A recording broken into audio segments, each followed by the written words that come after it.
podcast family. Welcome back to the Waxing Podcast. This is a really fun couple of weeks coming your way because I decided to do a little mini holiday series featuring Mackenzie from the Wax Room AZ. So many people have loved her story, especially from being someone who was an employee to a suite owner to a brick and mortar who has multiple employees. She's so much fun. She's also one of my truest friends. So we thought, what better way of kicking the holiday season off with just relaxing and getting to know myself and Mackenzie a little bit better. So we share things like how her business is going, her trends that she sees for 2024, if she's going to hit her goals this year, followed by products that we love, products we don't love. There's so much fun information here for you. We've broken it down to 20 to 30-minute episodes going this couple of next weeks until the holiday ends. So I'm really excited for you to take a listen.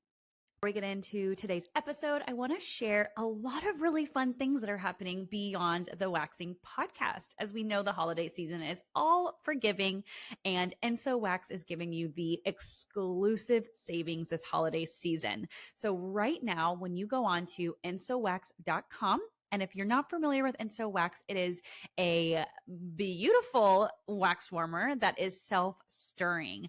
It has so many features, innovative, patent pending, and made by yours truly. If you don't believe me, go check it out. It's amazing. Right now during the holiday seasons, we are deciding to give back. So for every $100 you spend at ensowax.com on a gift card, we are giving you $25.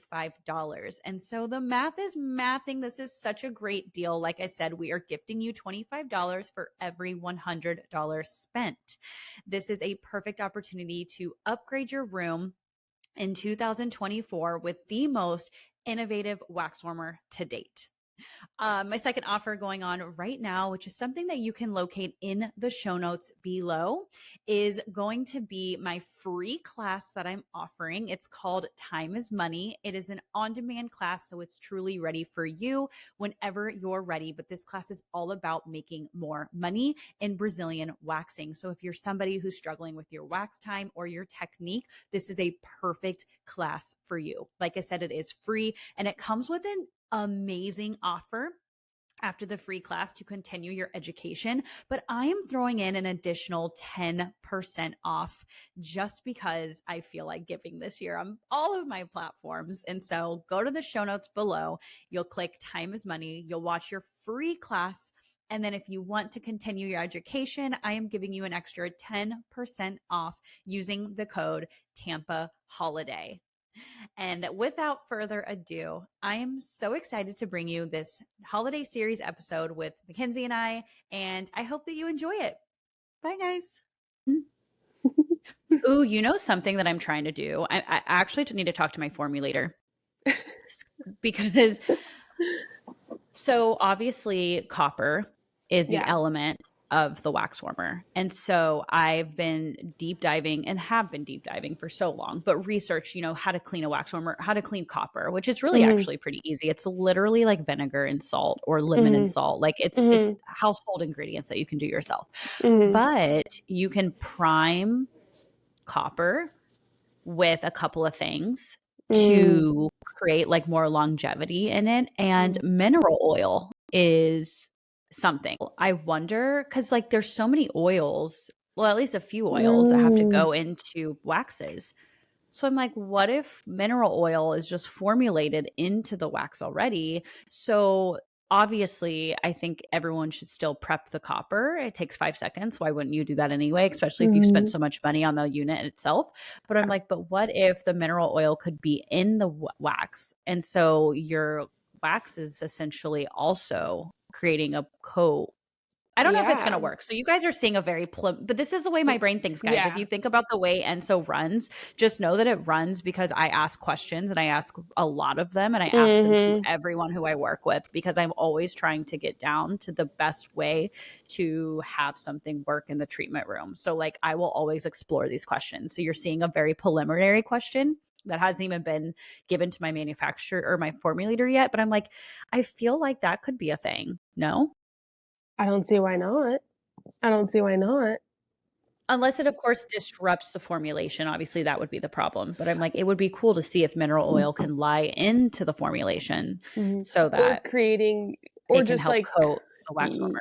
yeah, or just creating a specific type of mineral oil formulation that works in conjunction with the wax. So you would prep it with this special thing, and then I don't know.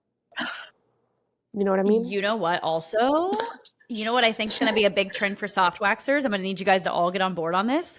Is freaking warming your can and pouring it into the warmer. I've been doing this for so long. Everyone asks me this. Every single person asks me this around the ENSO Duo. You pour the soft wax into the warmer. Yeah, it's so much better. You're not a soft waxer, so you don't understand. So that feels like wrong. But I'm not a soft waxer. Although Here's the thing. Yeah. When you are warming a soft wax can in a warmer, there's another sense of insulation that it has to go through in order for the consistency to be completely melted. And even like as I've been testing out my formulations in cans, because I haven't removed them from the cans yet, because I lazily enough just don't want to like have to clean it out. If I don't like it, like I don't want to be like this much into my can and be like, I gotta clean it out. I'm like, I'm like, whatever. But I have other formulations in the other side of the like vessel is what I call them, that have been poured. So like the consistency of that one on the right versus the one in the can is like night and day difference. So I'm like, why are soft waxers not just pouring into the can or pouring out of the can? It's so beneficial for the overall consistency of your wax. And plus, of course, you have to do that for the ENSO Duo. So to get the benefits of the stirring mechanism. But I'm like, it's because here's the thing about soft wax. Let's say you're waxing and you're like all the way down to the brim of it and you need to replace it, right? I mean, hopefully this one next to you is already done. But if not, like you have to wait for that to heat up because you literally have to throw this one away and put a new can into the vessel. But what's great about this is like, imagine you have like a caddy and you had like 8 or 10 of those soft wax cans already in that warmer. All you have to do is pop that top off and dump put it in there. Yeah. It's that perfect consistency already. Yeah. I agree. I see. I think that will be a new trend. Yeah. You know why I think that? Because another brand just came out with a bigger size can of soft wax. And someone goes, will that fit in a warmer? And she goes, just pour it in. And I was like, see? It's not just me. I'm not just the only crazy person. You're not the only one. No. I mean, that would make sense because then you could put more in the vessel and then it would last you longer throughout the day as well. So you're not like stressing out having to like move all these tiny little cans around.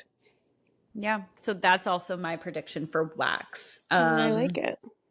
For 2024. I think that a lot of people will start utilizing that. Also, I'm kind of confused around this whole like hard wax has to go in a hard wax warmer and soft wax has to go in a soft wax warmer. I'm not gonna lie, I'm confused by that too because isn't a warmer just a warmer? Like I only use hard wax, so like I don't know. Like maybe there is a difference, but I've always thought that too. I'm like, they look the same. I'm very confused about what's happening with that right now. I don't know. Because I'm like, you know, I understand that temperatures are different. Right. But wax warmers have temperatures for that reason. It's not like it just goes to 65 degrees. It goes from maybe one thing that I have noticed that I did, I'm like, I don't know if this is a thing, but because I have like a lot of wax warmers and I have a couple small ones. My soft wax warmer, that's like a small one, doesn't have a lid. It never came with a lid.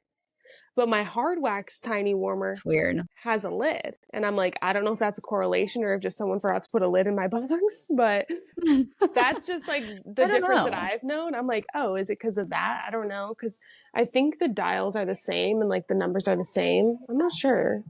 I've never understood that though. I like the only sizing is the only reason why I would think people would say that. But other than that, I'm like, I feel like it's exactly the same thing. I don't really know. Yeah. Yeah. Are you adding new services into your treatment room? in No. 2024? No. None. Just None. perfecting the ones that you have in terms of Perfecting booking. the ones we have. Never say never, for one, never say never. But Yeah. I have a plan for 2024. And my plan for 2024 is I'm Let's hear it. spending time and investing some time and money into my home, my personal home. Yeah. I've owned my house for 5 years. We've never done any upgrades or anything like that to it. And like 2024 is the year to do that. I'm determined because the last 5 years have been about the business. So with that, that's what I'm doing. But also with the business, like 2024 is like, I want to just grow exponentially. So that's just like where my brain is at. Like, I want to get all of my waxers booked solid a month in advance. I want to just like really just like go hard next year with that. So I'm not focused on bringing like any kind of new treatments in. But one focus that we will be doing is like continuing education and like quarterly or whatever, we're going to see how it goes, doing like in-house training, just like going more in depth on the products that we already carry and just like give more value to my team members in that sense and just like continue to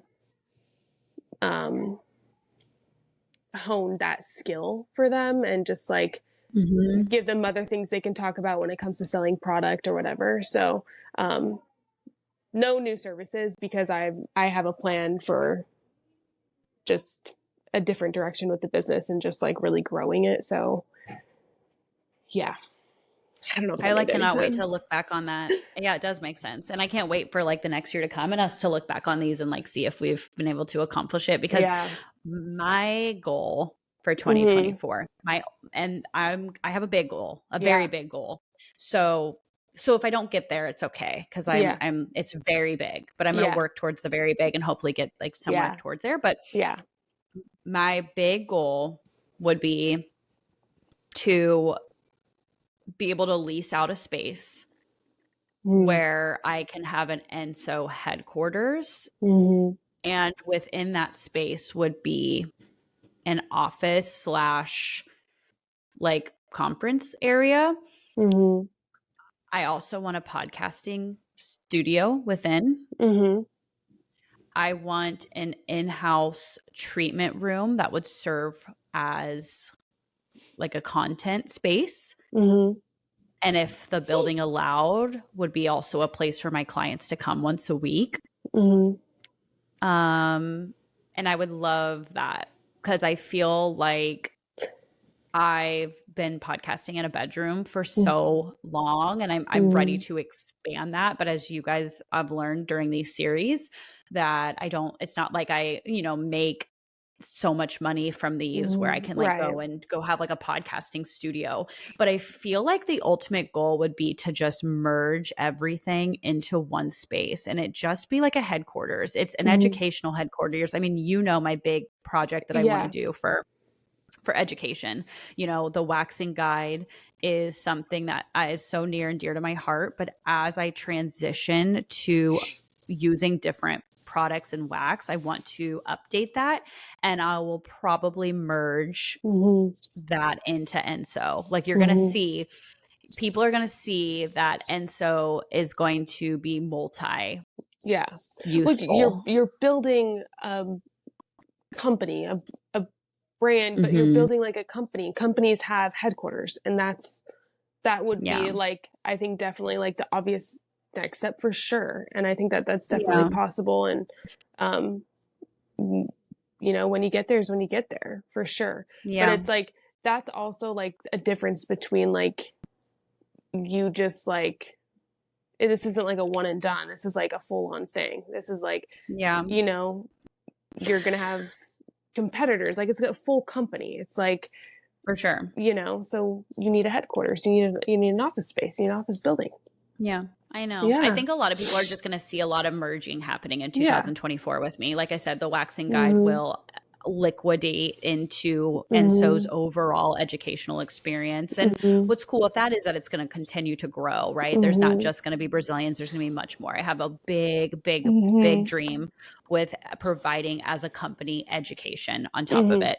But yeah, I think just having like this place and space to go to that, like, you know, it's like, and it's branded and like, you know, it's just, that would be really cool. So that's my goal. Okay. As we finish up, cause I know we're getting closer to the end, I have some questions Yes. that I asked Let's rapid Instagram. fire. Okay. Let's rapid fire these questions. Okay. Yeah. Because Let's start with number I have to one. pee, so let's do it. Yeah, Okay. let's do it. Okay. Waxing with Jess said, do you believe in specializing in one or two things, or when a biz has multiple services to offer? Question mark. I mean, for me, niching down has been a good thing.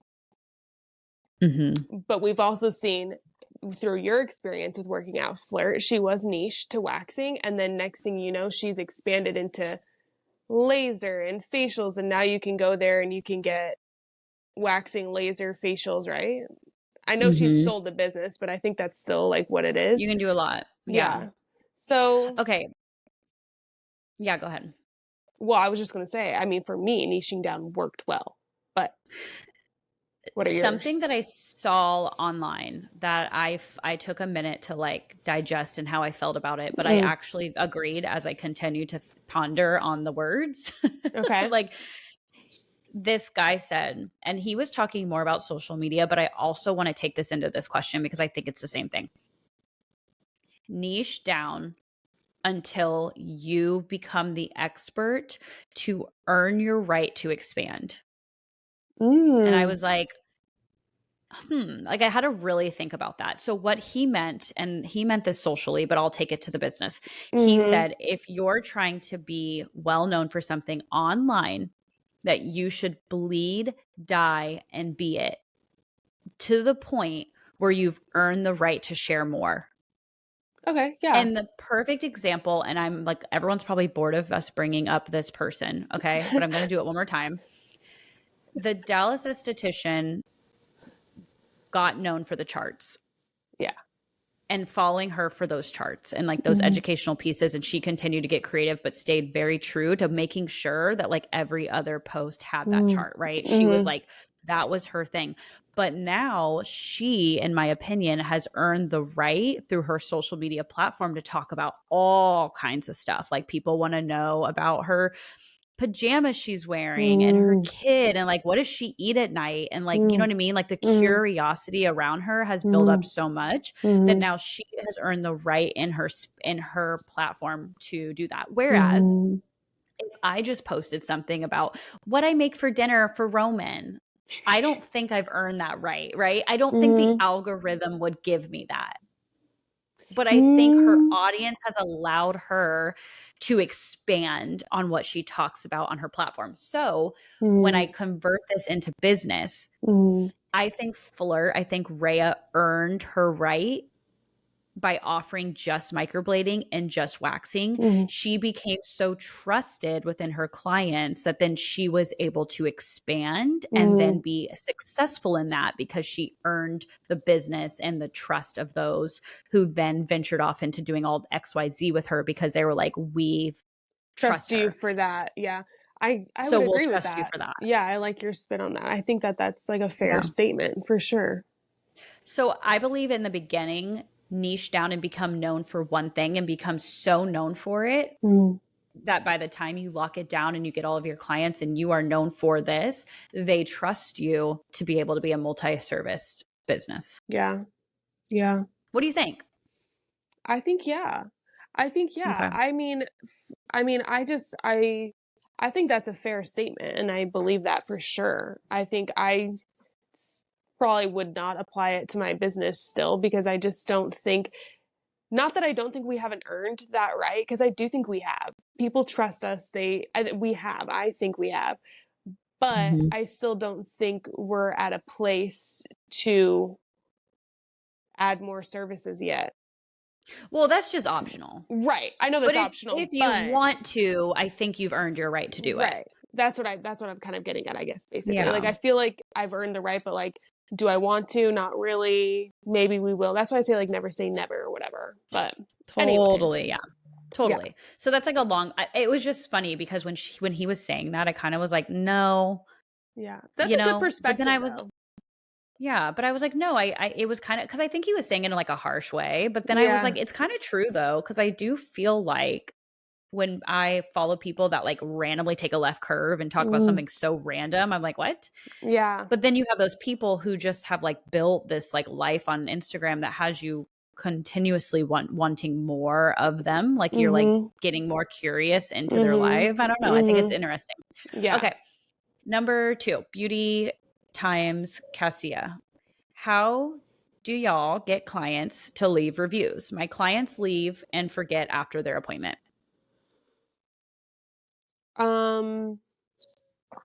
Well, I feel like I've tried a few different ways to get people to leave reviews. Our biggest thing right now that we get reviews, we get mostly, so we use Vagaro. And so most of our reviews come in through Vagaro because that is the easiest way. So like when they get their receipt emailed to them, there's literally 5 stars waiting for them.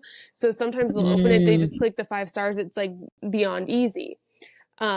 To get the Google reviews is like a little bit harder. And we haven't done this in a long time, but we have done this in the past where, I will have my front desk girls, I'm like, at the end of this time right here, I want you to send all these clients a personal text message. Thank you for coming in today. Please leave us a Google review with the link to it. And that has gotten us some people. It takes a little extra effort, but like the girls are sitting up there, they can do it. They can send a text. So that's one way. Maybe I'll do that again. But we also do loyalty points. You're like, wait, maybe I'll do this again. I think I'll do it. Maybe I'll just like pick a random day and like have them do it. I don't know. Yeah, it's a good idea. Honestly, I just throw random things out there. This October we did double loyalty points. So every time they left a review, they got 100 points instead of 50. And like that's just like an ongoing thing. So, and you have to constantly remind people. You can't just like say it one time and then expect them to do it. You have to remind people. And I have told the girls before, I'm like, you just gotta ask, hey, leave me a review when you get in your car, can you leave me a review? Like just straight up ask them to do that. And like, I think if you get 1 review a day, that's killing it. I think that's killing it. I think so too. Yeah. Yeah. So I think so too. Small steps. Yeah. My only thing is, the advice that I don't even know how they're doing it, but like if you're just simply saying, can you leave, like, do you mind leaving me a review? It might not be enough. I always say maybe tie some emotion to it on like what it would mean to you and your business. So like, instead of just being like, hey, like just leave us a review, like that's such a different way of receiving information than if you were to say, hey, it would really mean everything to me for you to write a review. Your review is literally the way I can grow and get more Brazilian clients.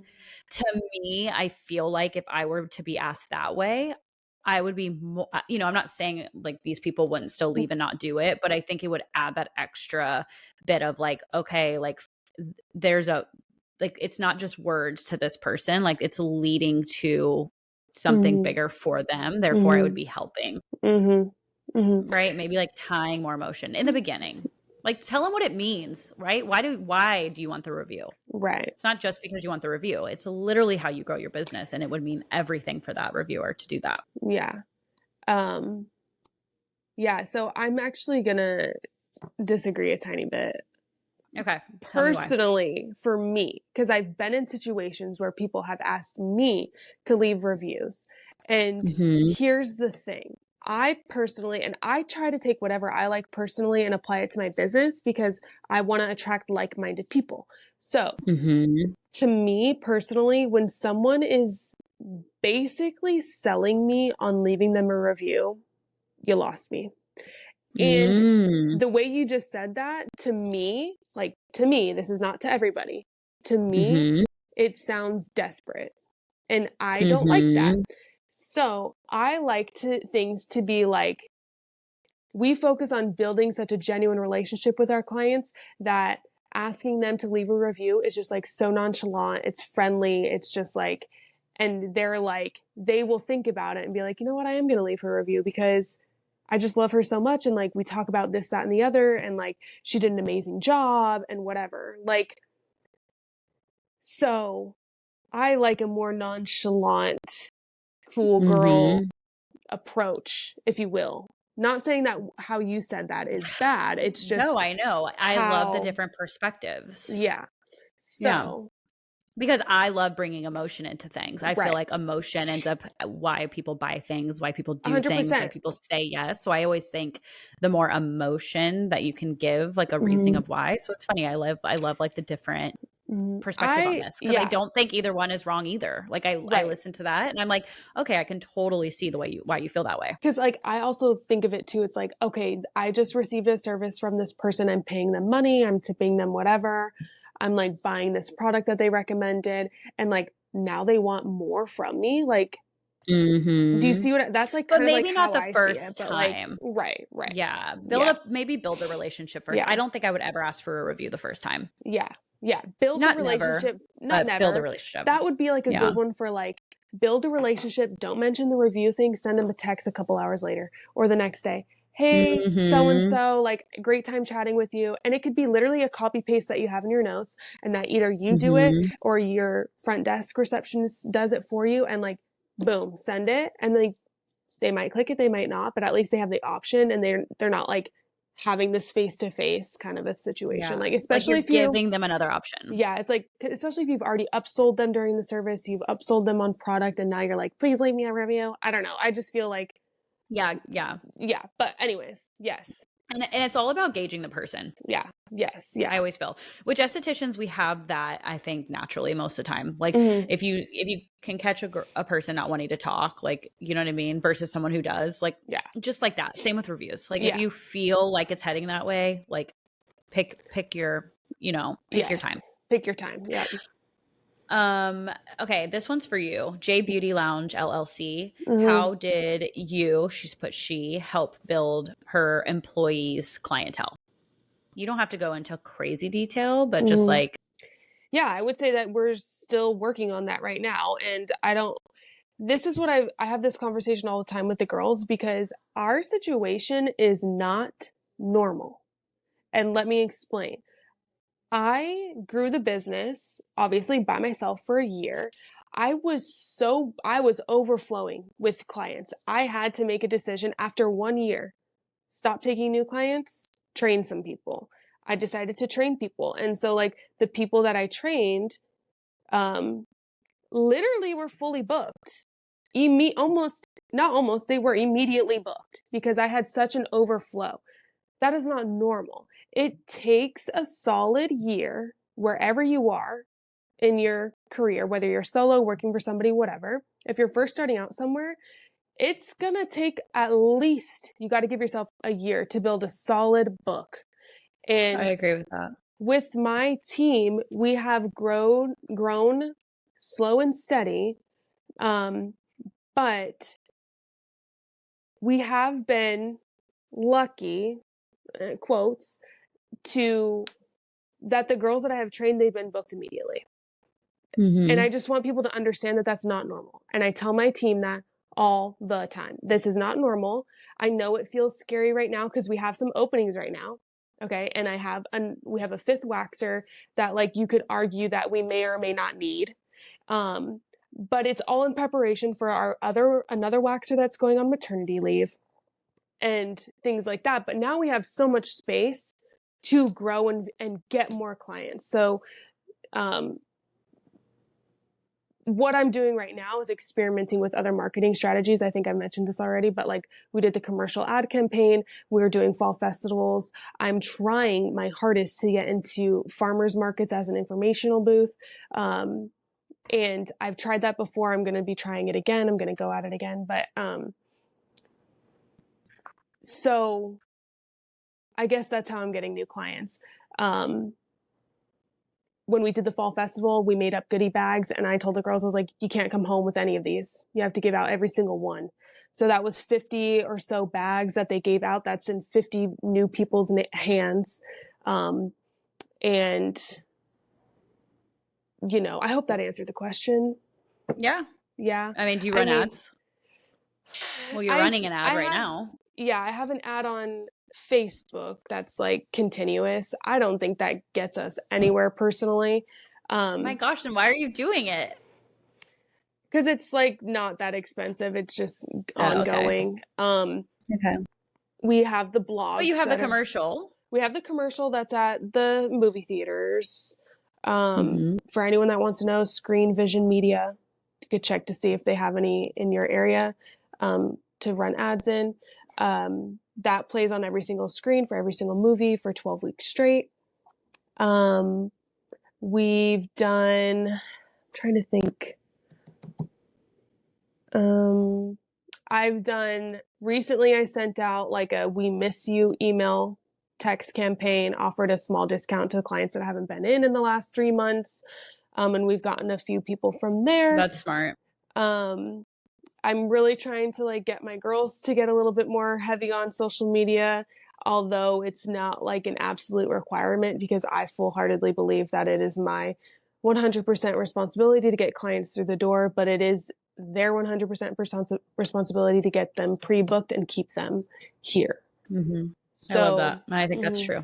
I would say like at this moment in time, we're experimenting right now with new ways to bring in new clients. So Yeah. Fair enough. we also struggle too, is what I'm going to say. We also struggle Yeah. to like find new ways to get clients in, and it's just trying to be creative. Yeah. Okay. Same person actually asked what has helped her build such a great team. What did she look for when hiring? A lot of trial and error. I was like counting the other day, and I think I've had, let's see, it's all trial and error. And as I've interviewed people over the time, like things have gotten like easier because I know what I'm looking for now. What I always do is I look at the resumes, and if there's any grammatically things misspelled or their resume's 5 pages, I'm not looking at it. It goes to the bottom of the pile. And that might be harsh, but that's just the reality of trying to find a job right now. I'm not going to waste my time. What stands out to me is someone that does a cover letter, though, that's specific to the wax room, which don't happen often. I do phone interviews just to like get a feel for like what their personality is like. Can they hold a conversation? That's basically all I'm looking for in a phone interview. I set up an in-person interview, even if it's for front desk, and I tell them, I'm like, listen, this is going to sound so silly, but you're going to come in. I'm going to show you how to book an appointment, and I need you to like show me back. Like, can you move your fingers on a computer? Because the younger generation is tech heavy, but like, do they know what Google Sheets is? Some of them don't, you know? So it's just like stuff like that. And I look for certain things that I know like is moldable. I understand that it can be nerve-wracking going into the interview, so I do take that into consideration. When I go for training waxers, I train waxers that I've never waxed before. Fresh out of school is what I usually go for. And I bring them in for a technical interview where it's like a miniature training session. It's about 45 minutes. I show them some strips. I have them repeat it. I'll give them some corrections, see how they do, and kind of just go from there. And I can usually tell how someone's going to be just by the way they stir the wax pot. Yeah, like something that seems so simple, but yeah. And yeah.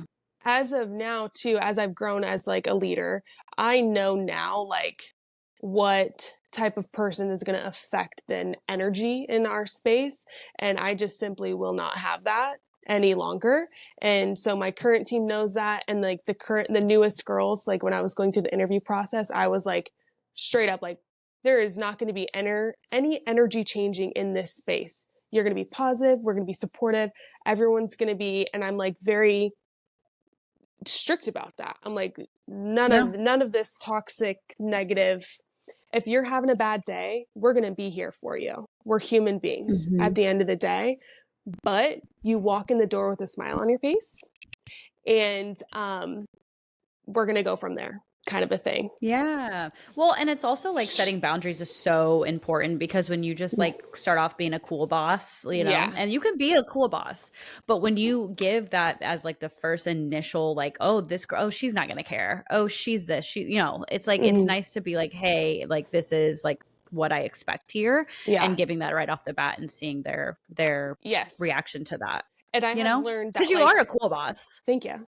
I try. You're just not gonna, you know, you're just not gonna have someone walk in like, oh yeah, we're pretty chill here, like, you know, because it's like, don't give them that expectation when things get serious. No, like, this is a business and it needs to be ran, and this is how we do it, and then they learn. Oh, like, you know, she's my boss, but I also respect her. You know, and you don't want them to lose a respect. Yeah, and I have learned that, like, you need to immediately tell them things, corrections as you go. So it's like, if like someone forgot something or did this, I'm like, hey, we forgot this, let's not do that again.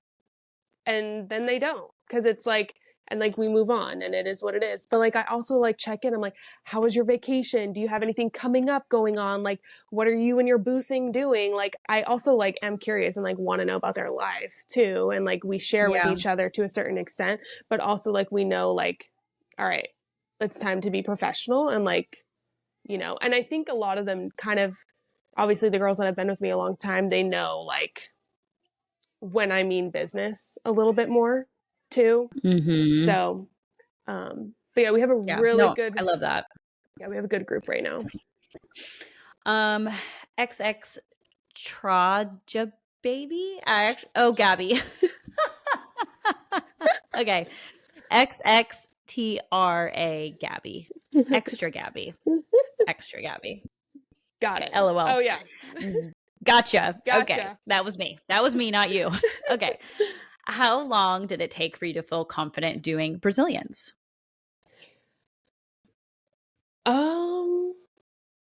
I've never actually thought of that before. Definitely, I feel like when I went solo was probably when I felt the most confident, because I had to be the most confident and like get people to believe in me before coming to me. And so I think that definitely, so I worked 2.5 years at a waxing chain, obviously like built over time some confidence. But when I went solo was when I was like really like, okay, like, are you confident? Do you believe in yourself? Because you got to make other people believe in you and be confident in your skills. So I think that's probably now that at that point in time. But even like the girls that I train, I'm like, I still make mistakes to this day. And like, I'll get a Brazilian and I'm just like a newer. I don't see new clients as often anymore. But when I do, I'm just like, oh my God, this one's making me sweat a little bit. Like, you know, but that's what I love about it, is that it's challenging. It's, you know, all of that. Yeah. So I'm similar to you. I would say I started to feel most confident doing Brazilians once I got to be in the room alone, right? Because you always get taught with someone there. That was nerve-wracking as heck. And I don't think anyone has a good time doing that. I think when I felt most confident is whenever I got to like make up my own rules. Like, I still followed a pattern that I felt like was pretty like correlated to most other people. But then I started to do little techniques and tricks and things like that that I felt like I mastered, that it made me feel like I had an edge, like a competitive edge to the way I did it. And I felt like the compliments that were given to me by the person getting the Brazilian was how it was building the confidence. So I felt like it was not a day thing. Like, I don't think I just woke up one day. Yeah, it's built over time. Yeah. Oh my God. I just got a DM that says you need Maestro. Oh my God. Everybody needs Maestro. And I don't know what they're talking about because I don't even know what I posted today on my stories. God, that is so funny. That's so funny. Okay. So that's, yeah. So I would say that was when I started to feel the most confident, which I think is similar to you. It's like being in a room by yourself, kind of like owning yourself, owning it is how I felt the most confident. And then last question. Yes. This is a funny question. Bright, the brand, says, why I feel like this Why? Okay. Well, I mean, it's not Okay. like hilarious. It's Okay. just funny because I Okay. literally know Luba and Yeah. Becca, and I feel like I can literally hear it. So I think it's just funny in that way. It says, "Why doesn't she have Bright yet?" with like laughing faces. Because I don't know if anyone's like guessed this about me, but I am actually a very stubborn person and I can be stuck in my ways, okay? To a certain degree. But Mhm. I this sounds silly, but I just and I don't even know, to be fair, I don't even know how much is included in like a treatment with doing Bright, how many products, whatever. I don't want it. I don't want back bar products. So I know Fair. that sounds silly. I'm not saying that, like, again, never say never, but like right now, like, I don't want it. Like, I have a hard enough time, not a hard enough time, but like, I got so much supplies and shit to order. I'm just like, I can't be thinking about 5 different products for 5 different rooms the whole time. Like, I just don't want it. I don't want it. Fair. I don't want the products Fair. on my shelf. Well, and you said no new services. Yeah. No new services. Never say never. Never say never. Ooh, But I will say though, because I'll leave on a compliment of Bright. yes. Their products work. Yeah, I'm not sure if they do or they don't. I'm just, Totally. And yeah. I'm here to tell you that they definitely do. Yeah. And like that's the thing. It's a preference of services. Right. Definitely. I'm agreeing of you, but I'm like, Yeah. if someone is interested in them Mhm. or interested in bleaching or I mean like genuinely. I also think about like the work that it takes to like market a new service and like do all that and just that's just not on my planner right now. You know what I mean? Felt. Literally felt. Well, Mackenzie, this has been so fun. I LOL that I sent you a message today and I was like, we're gonna make this one short. I know. You're like 1 hour. Meanwhile, I'm sorry if you guys see me shaking, cause I got a pee so bad. I'm about to run to this bathroom. I'm sweating. But I think this was a fun one. I hope everyone enjoyed this one and got little snippets and like saw and more of us, Yeah, this is what we talk. This is literally us on a phone 24/7. This is us on a phone. You guys were basically literally getting a phone we were on call. the phone call together like what last week or the week before for like an hour and a half. Yeah, and I was like, I should just record these. They're so helpful. Literally. Okay, go pee your pants. Okay. I'm going to go pick up my son and I'm going to take him to the jump park and we're going to grow our businesses in 2024. We're going to grow, baby. Yeah, baby. Okay.